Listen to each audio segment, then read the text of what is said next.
ప్రతి ఒక్కరికి కూడా ఏదో ఒక సమస్య ఉంటుంది జీవితంలో.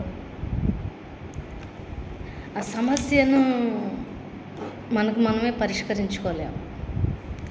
కేవలం అది దేవుడికే సాధ్యం. దేవుడు మాత్రమే ఆ సమస్యను పరిష్కరించగలుగుతాడు.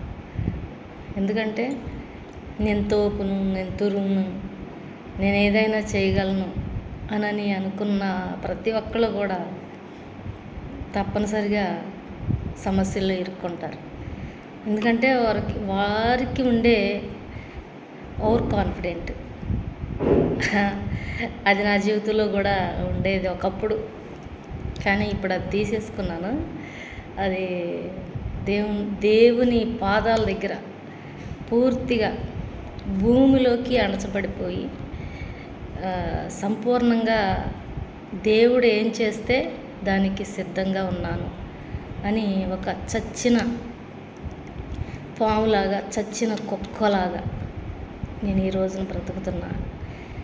అంటే అప్పుడు దేవుడు, మనం ఎప్పుడైతే ఎంటీగా, జీరోగా మనం ప్రభు దగ్గర ఉంటామో అప్పుడు ఖచ్చితంగా దేవుడు మనల్ని హెచ్చిస్తారు. ఆ విషయాన్ని నేను అనుభవపూర్వకంగా తెలుసుకున్నా. ఈ యొక్క అనుభవాన్ని ఎవరైతే కలిగి ఉంటామో ఖచ్చితంగా దేవుడు వారిని బ్లెస్ చేస్తారు.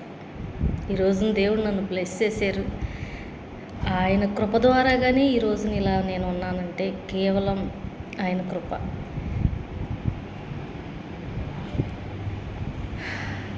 ఎందుకంటే నా అనుభవాన్ని నేను మీతో పంచుకుంటున్నాను.